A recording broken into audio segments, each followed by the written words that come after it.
warahmatullahi wabarakatuh.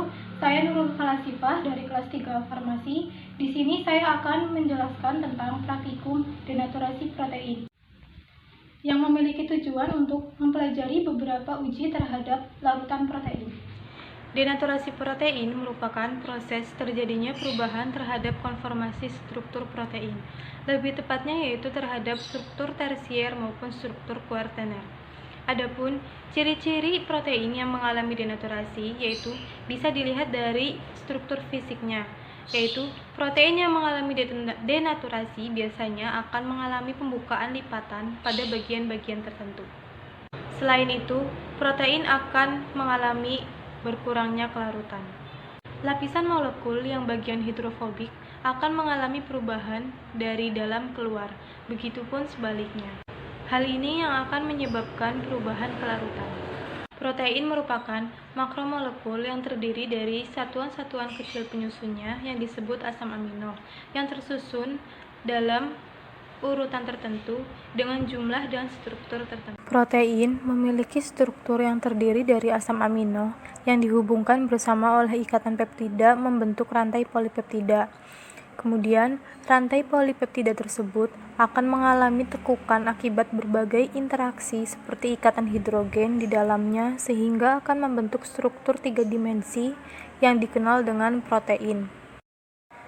Penyusun pada protein merupakan senyawa asam amino yang merupakan molekul kecil terdiri dari atom karbon alfa atau karbon pusat yang mengikat gugus amino atau NH2, gugus karboksil atau COOH, atom hidrogen, dan sebuah rantai samping yang dapat bervariasi.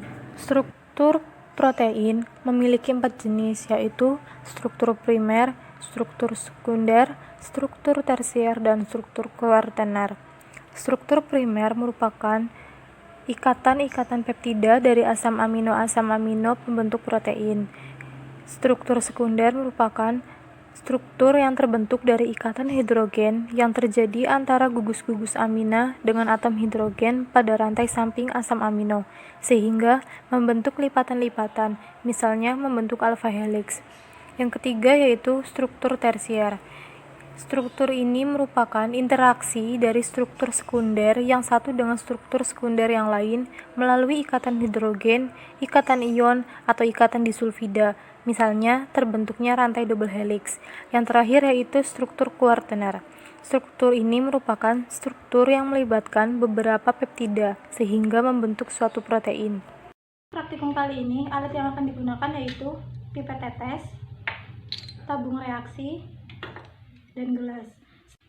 Sedangkan bahan yang akan digunakan yaitu jeruk nipis yang diperas, putih telur, susu, dan cuka. Untuk perlakuannya yaitu yang pertama siapkan tabung reaksi dengan label. Yang pertama susu dengan jeruk. Siapkan susu 2 ml.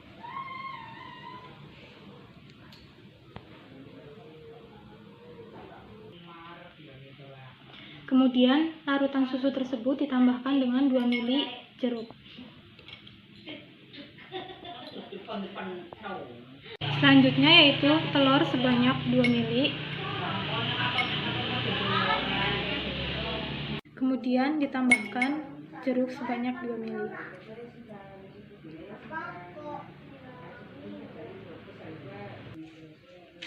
Kemudian dari kedua larutan ini dikocok untuk mengetahui adanya terjadinya denaturasi protein. Selanjutnya yaitu dilakukan dengan reagen cuka. Pertama, tambahkan 2 ml susu.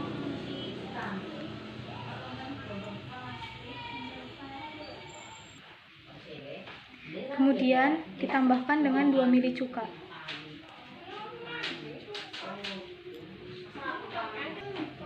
Yang terakhir yaitu telur.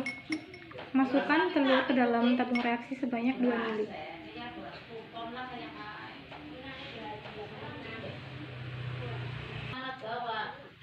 Kemudian ditambahkan dengan 2 ml cuka.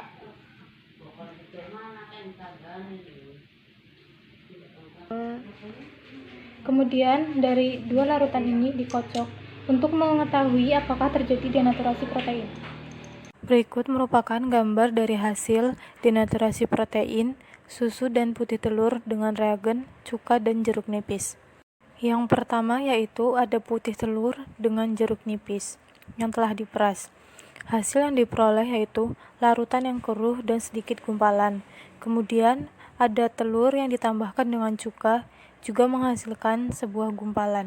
Sedangkan untuk gambar yang kedua yaitu susu yang ditambahkan dengan perasan jeruk nipis menghasilkan larutan putih pekat dengan sedikit gumpalan di bagian bawah. Dan susu yang ditambahkan dengan cuka juga menghasilkan larutan putih pekat dengan adanya gumpalan. Hal tersebut menandakan adanya proses denaturasi protein terhadap susu dan putih telur. Dalam praktikum ini, faktor yang mempengaruhi denaturasi protein yaitu lingkungan asam. Denaturasi karena asam dan basa yaitu protein akan mengalami kekeruhan terbesar pada saat mencapai pH isoelektris, yaitu pH di mana protein memiliki muatan positif dan negatif yang sama. Pada saat inilah protein mengalami denaturasi yang ditandai dengan kekeruhan meningkat dan timbulnya gumpalan. Dari hasil praktikum yang telah dilakukan, dapat disimpulkan bahwa susu dan putih telur dapat mengalami proses denaturasi protein. Faktor-faktor yang menyebabkan denaturasi protein antara lain yaitu faktor kimia berupa asam, basa, dan garam organik. Sedangkan faktor fisikanya yaitu berupa sinar ultraviolet, tekanan yang tinggi, pengonjokan secara intensif, dan pH ekstrim.